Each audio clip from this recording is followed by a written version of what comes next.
Aforismo 20. Em minha condenação do cristianismo,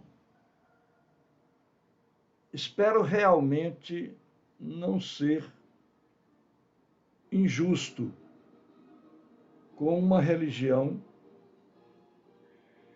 a ele aparentada e que conta com um número ainda maior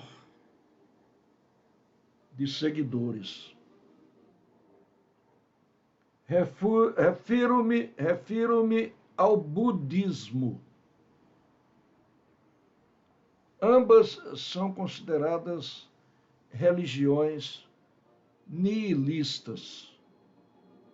São religiões da decadência, mas se distinguem uma da outra de forma bastante notável. O crítico do cristianismo tem uma dívida de gratidão para com os sábios da Índia.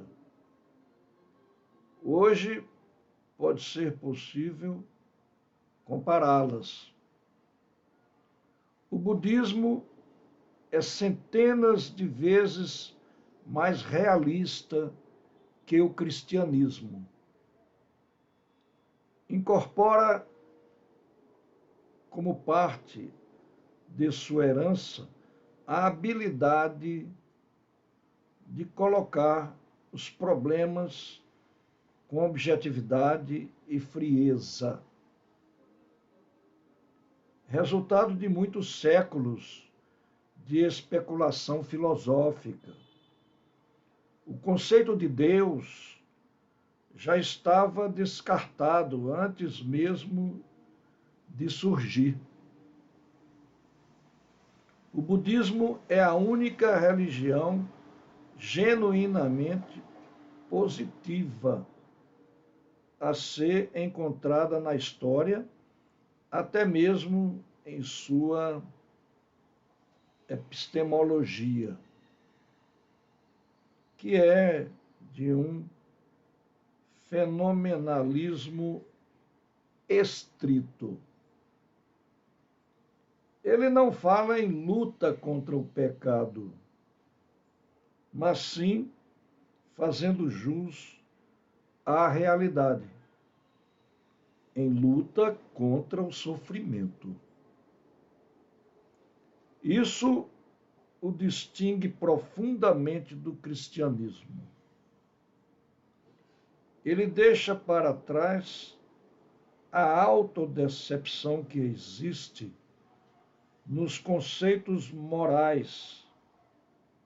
Situa-se, na minha linguagem, para além do bem e do mal. Os dois fatos fisiológicos nos quais repousa e aos quais direciona a maior parte de sua atenção são, primeiro, uma sensibilidade excessiva à sensação, que se manifesta como uma susceptibilidade refinada à dor. Segundo, uma superespiritualidade e uma vida demasiado longa de conceitos e procedimentos lógicos em que o instinto pessoal se rende em benefício do impessoal. Ambos estes estados são pelo menos familiares a alguns dos meus leitores. Os objetivos por experiência, como eu. Dessas condições fisiológicas surge depressão. Buda tentou combatê-la com medidas higiênicas. Prescreveu uma vida ao ar livre, uma vida nômade,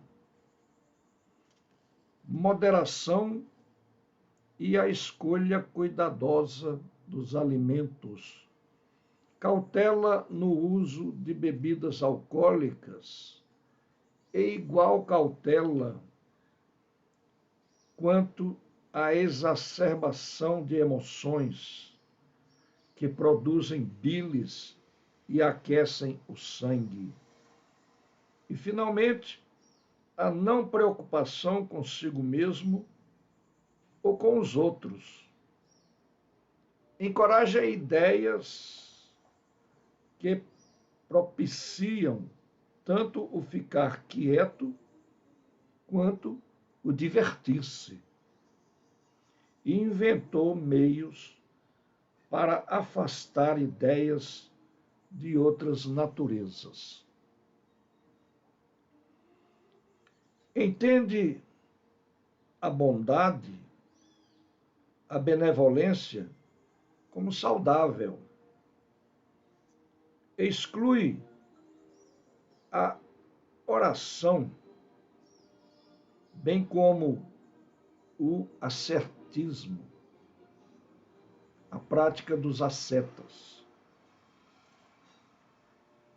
Não há imperativo categórico ou qualquer coação no budismo, nem mesmo dentro dos muros do mosteiro. É sempre possível sair dele. Tudo isso deveria ser usado simplesmente como um meio de fortalecer a sensibilidade excessiva acima mencionada. Pela mesma razão, não defende qualquer conflito contra os incrédulos. Seus ensinamentos com nada antagonizam a ponto da vingança, da aversão, do ressentimento. O refrão que move o budismo. A intimidade nunca traz fim à inimizade.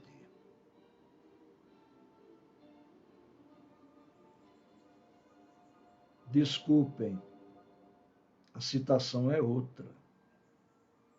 Entre aspas, a inimizade nunca traz fim à inimizade.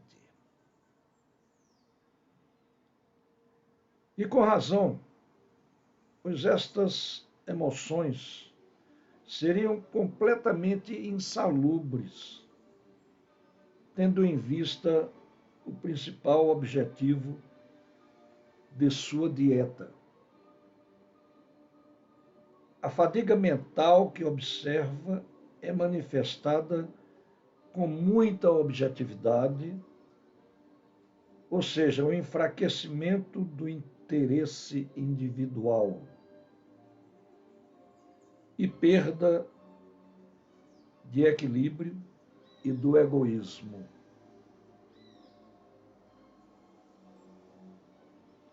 A ele a combate com rigorosas com rigorosos esforços para reconduzir os interesses espirituais ao ego. Segundo os ensinamentos de Buda, o egoísmo é um dever. Uma só coisa é necessária: a questão de como você pode livrar-se do sofrimento é que rege e delimita toda a dieta espiritual. Talvez alguém possa lembrar-se aqui de Sócrates, aquele ateniense que declarou guerra ao puro cientificismo e que também mesmo no âmbito dos problemas elevou o egoísmo pessoal à moral.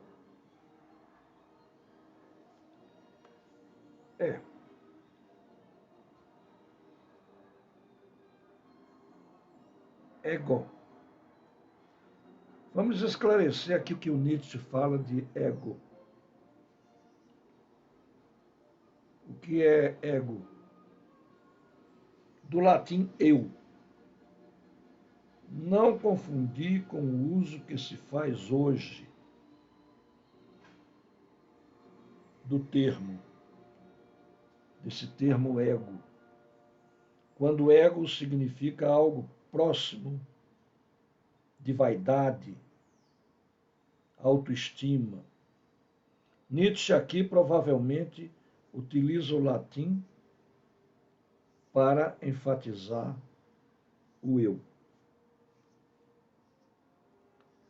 Nietzsche salva o budismo. Talvez nem considere o budismo religião.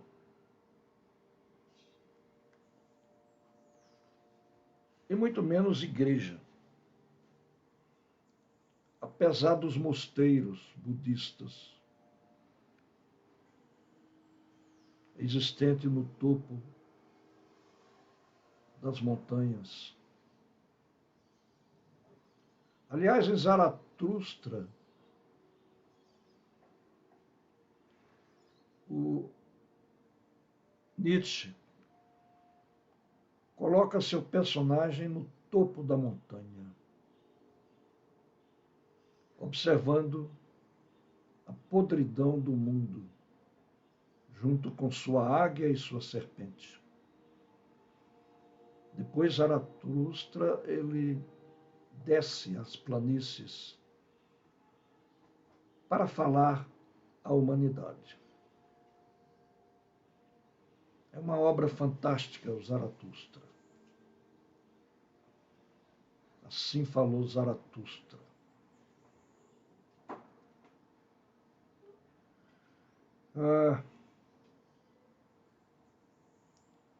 Como nós poderíamos entender Nietzsche interpretando hoje, por exemplo, o complexo industrial militar dos Estados Unidos, sempre querendo uma guerra para sustentar a sua condição de central do capitalismo globalizado, com o capitalismo mundial.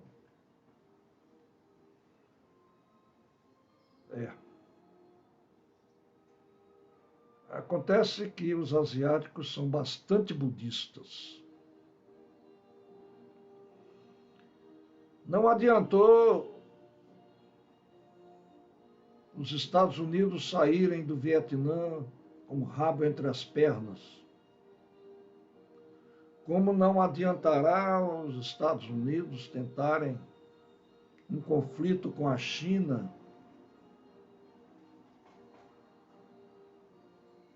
nos mares que cercam Taiwan. Certamente sairão com os rabos entre as pernas. Mas eles precisam de guerra para sustentar o combate ao desemprego lá,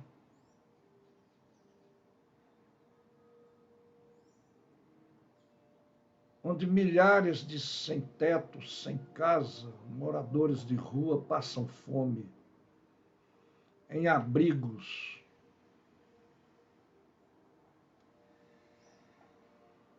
que são usados como plataforma política de políticos do interior dos Estados Unidos.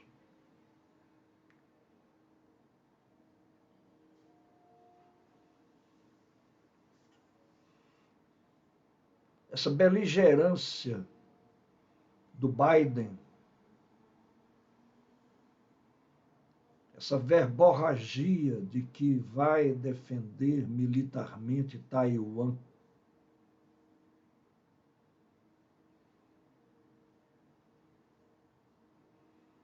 pode levar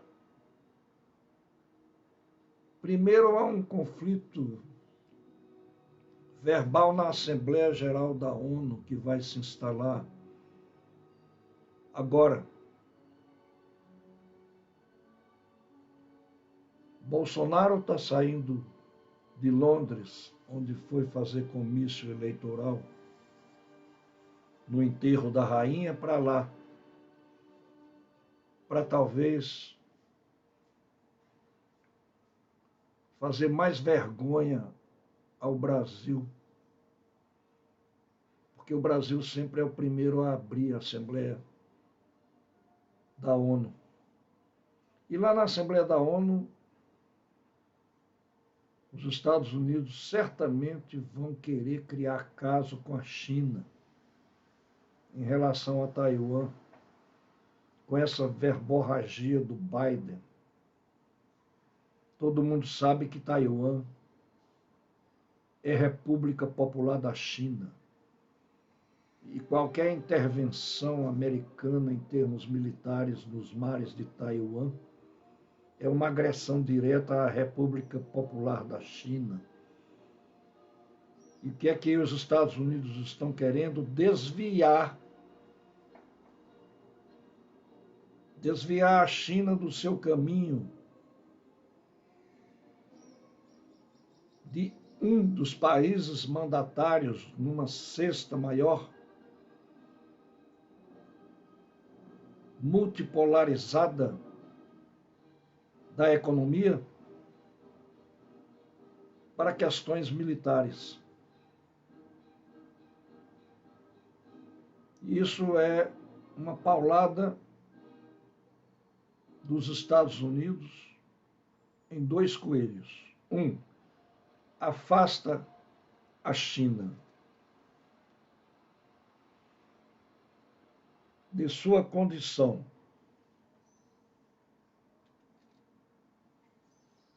de líder de economia mundial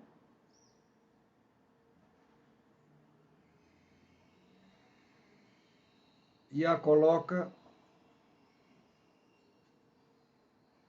como protagonista de uma guerra local lá em Taiwan para resolver seus problemas internos dos Estados Unidos em relação à fome e ao desemprego de um sistema capitalista em declínio, em falência. Mas os orientais não seguem o Deus cristão. Eles estão muito mais ligados ao budismo. Sabem como lidar muito melhor do que Biden com essas questões.